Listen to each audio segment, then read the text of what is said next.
April slammed the front door so hard it rattled the windows, then screamed at her sick 8-year-old son, "I can't look at you anymore." 3 hours later, she was gone with her lover, leaving only a cruel note. What she didn't know was that her abandoned child would grow up to become her worst nightmare. If you're watching this, subscribe and let me know where you're watching from. Let me tell you how my daughter became the coldest person I've ever known, and how her own son became my greatest blessing. I'm Rose Patterson, 78 years old, and I've been raising my grandson since he was 8. 16 years ago, everything changed in one terrible afternoon that showed me exactly who my daughter really was. You know, I used to think I raised April right. Fed her vegetables, taught her manners, made sure she said please and thank you. Turns out, I forgot to teach her basic human decency, but honestly, I'm not sure that's something you can teach. Some people are just born missing that particular piece of their soul. It started when little Michael got sick, really sick. The doctors called it severe inflammatory bowel disease, which is a fancy way of saying his intestines were attacking themselves. He needed feeding tubes, collection bags, constant medical care. The sweet boy who used to run around my garden suddenly couldn't eat real food anymore. And April? Well, April acted like his illness was a personal inconvenience designed specifically to ruin her social calendar. I was folding laundry on that October afternoon when April burst into my house like a tornado in designer jeans. Her face was red with fury, and she was clutching her phone like a weapon. "Mother, I can't do this anymore," she announced, not even bothering with hello. Because why waste time on pleasantries when you're having a complete narcissistic meltdown? "Paul expects me to be a nurse, a cook, a cleaner," she continued, pacing my living room like a caged animal. "I didn't sign up for this. I'm 28 years old. I have a life to live."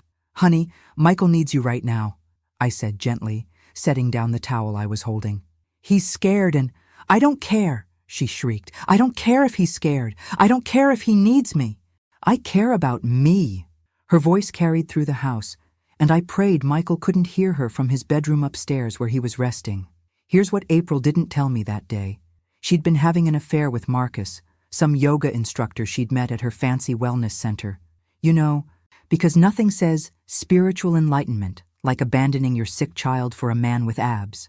While her son was fighting for his health, she was planning her grand escape with her lover, withdrawing money from their joint account, researching apartments in Phoenix where they could start their new life together.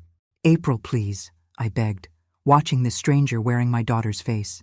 "He's your son, your baby. Remember how you used to sing to him? You'd rock him for hours when he was colicky." She laughed, but it was an ugly sound that made my skin crawl. "That was before he became this burden. Do you know what it's like to watch other people live normal lives while I'm stuck changing collection bags and measuring medicine? Do you know how embarrassing it is when people ask about my special needs child?"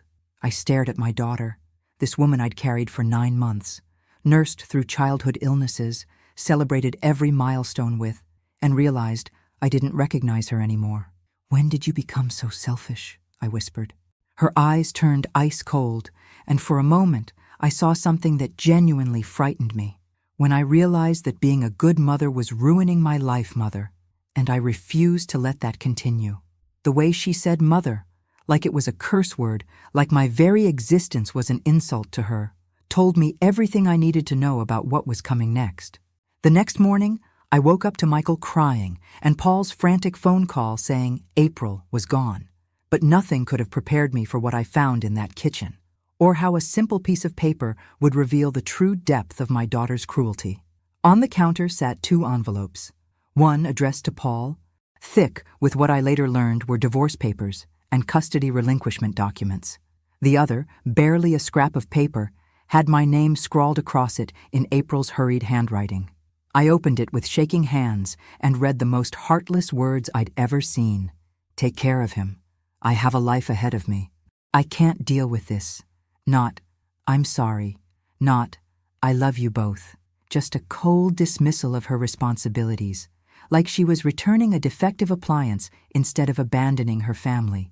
Paul arrived 30 minutes later, still in his wrinkled business suit from catching the earliest flight home from Denver. His face was gray with shock and exhaustion, and he looked like he'd aged 10 years overnight. She cleaned out the checking account, he said, slumping into my kitchen chair like a broken man. Left me with exactly enough to cover this month's medical bills and nothing else. I poured him coffee with hands that wouldn't stop trembling. Oh, Paul, I'm so sorry. The note she left me just says she can't pretend to love me anymore, he continued, his voice breaking. She wants a divorce and full custody of nothing. She specifically wrote that she relinquishes all parental rights and responsibilities, like Michael is some kind of legal obligation instead of her son. That last sentence hung in the air like poison. What kind of mother doesn't just abandon a sick child, but makes sure it's legally binding so she can never be held responsible again? I kept thinking there had to be a mistake, that April would come to her senses and return. But honestly, deep down, I knew better. I'd seen the signs for months. The way she'd leave Michael with me for entire weekends, claiming she needed self-care time at expensive spas. How she'd wince when his medical equipment beeped, like the sound physically hurt her delicate sensibilities. How she'd started referring to his condition as this thing that's ruining everything, instead of using his actual diagnosis. The way she'd grown increasingly angry whenever Michael needed help with basic tasks, as if his medical needs were somehow a personal attack on her lifestyle. I can't take care of him alone, Paul admitted, and I could see the guilt eating him alive.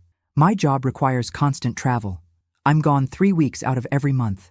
He needs someone who can be there, who understands his medical routine, who can handle emergencies. Rose, could you consider taking legal guardianship? I'll keep paying for everything. His medical care, his expenses, his education, everything. I just need someone who can actually be present. I looked toward the stairs where Michael was sleeping, this brave little boy who never complained, even when he was in pain, who still tried to make jokes when the doctors had to adjust his feeding tube, who apologized for being too much trouble when he needed help with his medical equipment. Of course, I said without hesitation. He's my grandson. He'll always have a home with me. Always. What I didn't say was that April's abandonment had broken something fundamental inside me too. For 38 years, I'd believed I'd raised a caring, loving daughter who would move heaven and earth for her child. Now I realized I'd been living with a beautifully packaged sociopath who saw motherhood as an inconvenience rather than a privilege. But looking at that brave little boy upstairs, I knew April had made the biggest mistake of her life. She'd thrown away pure gold for fool's gold, and she was too selfish to even realize it. 6 months after April disappeared, Michael asked me the question I'd been dreading while sitting at my kitchen table, carefully managing his feeding tube. Grandma Rose, why doesn't Mommy love me anymore? The morning sun caught his dark hair, so much like April's when she was little, and I felt my heart shatter into a million pieces all over again. This 9-year-old boy was handling his medical routine with more maturity than his 28-year-old mother had ever shown. Oh, sweetheart, I said, sitting down beside him and choosing honesty over comfortable lies. Sometimes grown-ups make very bad choices that have nothing to do with how wonderful you are. Your mother left because she couldn't handle being responsible for someone else's needs. That's not about you being sick. That's about her being broken inside in ways that can't be fixed. Here's what I didn't tell him. April had called me exactly once since leaving, 3 months earlier, demanding I ship her clothes and jewelry to an address in Phoenix. When I'd asked about Michael, she'd actually said, "How is what?" When I clarified, "Your son," she'd paused like she was trying to remember who I was talking about, then said, "Oh, right, he's fine, I assume. You're taking care of it. It. Not him, it." But if I wasn't sick, would she have stayed? His 9-year-old eyes were too wise, too knowing for a child who should have been worrying about homework and playground games instead of wondering why his mother found him so disposable. I thought about lying, about giving him some gentle fiction about how Mommy still loved him, but just couldn't handle his medical needs. But Michael deserved better than pretty lies. Michael, honey, your sickness didn't make your mother leave. Her selfishness did. If it hadn't been your illness, it would have been something else. You needing help with homework, wanting to play sports, asking for bedtime stories. Some people just aren't built to put anyone else's needs before their own wants. Does Daddy miss her? He asked, and I could see him processing this information with heartbreaking maturity. Paul had been incredible through everything, visiting every other weekend when he wasn't traveling, taking Michael to all his medical appointments, making sure I had everything I needed. But I could see the pain in his eyes whenever Michael mentioned his mother, the guilt that he somehow should have seen this coming, should have protected his son from this abandonment. "Your daddy loves you more than anything in this world," I said firmly. "And so do I. Sometimes families look different than we expected, but the love is just as strong. Sometimes the love is actually stronger because it's chosen, not just automatic." That afternoon, while Michael napped, I made a decision that felt both necessary and liberating. I walked to my bedroom closet and pulled down all the photo albums. Carefully, methodically, I removed every single picture of April. Not because I wanted to erase her memory, that would be impossible, but because I couldn't stand looking at her face anymore, knowing what I now knew about her character. I was replacing family photos on the mantle, putting up more pictures of Michael and Paul. When Michael appeared in the doorway, dragging his favorite blanket and watching me with those two perceptive eyes, "Grandma, are you throwing Mommy away too?" The question hit me like a physical blow, so innocent and yet so devastatingly accurate. "No, baby, I'm just putting away things that hurt to look at right now. Sometimes we need to focus on the people who choose to stay instead of the people who choose to leave." He nodded solemnly, understanding more than a 9-year-old should ever have to understand. "It's okay, Grandma Rose. She threw us away first. But we're better than she is, aren't we?" Looking at this remarkable little boy, so wise and resilient, despite everything he'd been through, I realized he was absolutely right. We were better. And more importantly, we were better together. 2 years passed, and Michael was thriving under my care like a flower finally getting proper sunlight. His health had stabilized with consistent medical attention, and he'd grown into a confident, wickedly funny boy who filled my house with laughter. Then my husband Frank had his heart attack, and I discovered just how completely April had erased us from her conscience. I was in the hospital waiting room, exhausted from a 16-hour vigil when my phone rang. April's name appeared on the screen, and for one foolish moment, my heart jumped. Maybe she'd heard about Frank. Maybe she was finally ready to be human again, to show some concern for the man who'd helped raise her since she was 12. "Hello, April." "Mother." Her voice was flat, emotionless, like she was reading from a script. "I heard about Frank. Yes, he's in surgery now. The doctors say the next few hours are critical, but is he going to die?" The coldness in her question made me physically flinch. No concern, no sympathy, just clinical curiosity like she was asking about the weather forecast. "April, he's your stepfather. He raised you, walked you down the aisle at your wedding, helped you move into your first apartment. Is he going to die or not?" she repeated with the patience of someone humoring a particularly slow child. "We don't know yet. The surgery is complicated and he's not young anymore. Would you like me to call you when— Call me when you know for sure." Click. She hung up. I stared at my phone, literally shaking with disbelief. Frank had been more of a father to April than her biological father ever was. He'd taught her to drive, paid for her college education when her real father stopped sending child support, been there for every milestone. And this was her response to his possible death, the emotional equivalent of checking a box on a to-do list. Frank survived the surgery, but died 3 days later from complications. I called April to tell her about the funeral arrangements, hoping against hope that she'd show some spark of humanity. She listened in complete silence, then said, "I can't make it. I have plans that weekend." Plans. Her stepfather was dead, and she had unmovable plans. "April, please. I need you here. I don't want to bury him alone." "You're not alone. You have the kid." Again with calling Michael the kid, like he was some stray animal we'd randomly picked up instead of her own son. Frank's funeral was beautiful and heartbreaking.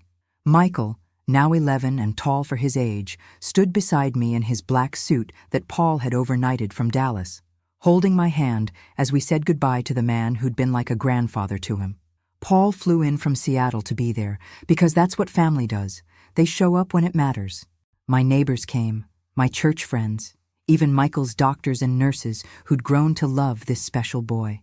The funeral director said he'd rarely seen such a gathering for someone's memorial service. But not April. The daughter Frank had raised and loved was too busy with her plans to say goodbye to the man who'd been there for every important moment of her life until she decided to disappear. After everyone left, Michael and I sat in Frank's study, surrounded by 40 years of memories and the weight of our new reality. "Grandma Rose," he said softly, "when I grow up, I'm going to take care of you the way you took care of me. I'm going to be the kind of person who shows up." "Oh, sweetheart, you don't need to worry about that." "Yes, I do," he said with surprising firmness. "Mommy didn't take care of anybody. She just took. But I'm not like her, am I?" Looking at this remarkable boy, I realized he was absolutely right. He wasn't anything like April at all, and thank God for that. Frank's death left me with the house, a modest life insurance policy, and the full responsibility of raising Michael alone. What I didn't expect was how much stronger it would make both of us, or how it would reveal Michael's true character in ways that amazed me daily. Michael threw himself into his studies with fierce determination that reminded me of a warrior preparing for battle. Despite his ongoing medical challenges, he excelled in everything he touched, particularly in debate and mock trial, where his sharp mind and natural sense of justice shone like a beacon. "I want to be a lawyer," he announced one evening when he was 14, sitting on our front porch and watching the sunset with the kind of peaceful confidence that comes from knowing exactly who you are. Like the ones who help families when people try to hurt them financially or emotionally. By this time, Michael's health had improved dramatically with proper medical management and the stability of a loving home. He still needed special care and monitoring, but he could live a relatively normal life, something that might not have been possible if he'd been shuffled through the foster system after April's abandonment. "That's a wonderful goal," I said, watching this remarkable young man who'd grown tall and serious beyond his years. "You'd make an excellent lawyer. You've got the mind for it, and more importantly, you've got the heart." "I want to help kids whose parents abandon them," he continued with the kind of quiet determination that gives me chills. "And elderly people whose families try to steal from them. People who can't fight back by themselves because they're too young, too old, or too sick to protect themselves from the people who are supposed to love them." You know what's funny? While April was off living her authentic life in Arizona with Marcus, yes, I'd hired a private investigator to make sure she was really gone and not planning some dramatic return. Michael was becoming the kind of person who fought for justice and protected the vulnerable. The irony wasn't lost on me. "Grandma Rose, do you ever wonder if she thinks about me?" It was the first time he'd asked about April in over a year, and I could see he'd been working up the courage to voice this question that had probably been gnawing at him. I considered giving him some comforting lie about how she surely missed him, how she probably thought about him every day, but was just too proud to admit her mistake. But Michael had always deserved honesty from me, and I wasn't going to start lying to him now. "I think your mother thinks about herself, sweetie. All day, every day. Some people are just built that way. They can't see past their own wants and needs long enough to consider anyone else's feelings or welfare. It's not a character flaw they chose. It's more like being born colorblind. Except, instead of not seeing colors, they can't see other people as real human beings deserving of love and consideration." "Good," he said with a finality that surprised me, "because I don't think about her anymore either. You're my family. You and Dad, Paul. She's just nobody. Less than nobody. Actually, because at least most strangers wouldn't deliberately hurt a kid." The dismissal in his voice was so complete, so absolute, that I knew he meant every word. April had lost her son entirely through her own choices, and he'd moved on completely. She was dead to him in every way that mattered. That night, lying in bed, I thought about the profound justice of it all. April had abandoned Michael to chase her own happiness, but in doing so, she'd lost the most precious thing anyone could ever have: the unconditional love of an extraordinary child who would have moved mountains for her if she'd just stayed and tried. Michael graduated valedictorian of his high school class and earned a full scholarship to law school at Georgetown. I was sitting in the front row, tears streaming down my face, when he gave his graduation speech about overcoming adversity and the importance of family that chooses to love you unconditionally. "Family," he said, looking directly at me with those intelligent eyes that missed nothing, "isn't defined by genetics or legal documents. It's defined by who shows up when you need them most, who fights for you when you can't fight for yourself, and who loves you not despite your challenges, but because of the strength those challenges have given you. The entire auditorium erupted in applause. But I only had eyes for this remarkable young man who'd grown from a scared, sick little boy into someone who could inspire hundreds of people with his wisdom and resilience. Paul flew in for the ceremony, as he had for every major milestone in Michael's life. He'd never remarried, never had other children, and Michael remained his son in every way that mattered. Their bond had only grown stronger over the years, built on mutual respect and genuine affection rather than obligation. "Rose," Paul said as we watched Michael accept award after award, "you saved his life. You know that, right? If he'd gone into foster care when April left, if he'd been shuffled between strangers who saw him as a burden instead of a blessing." "He saved mine too," I replied, watching Michael shake hands with the principal and smile that radiant smile that lit up every room he entered. After Frank died, Michael gave me a reason to keep going, a purpose that went beyond just surviving. What I didn't tell Paul was the call I'd received earlier that week from a lawyer in Phoenix. April was apparently getting divorced from Marcus. Apparently even yoga instructors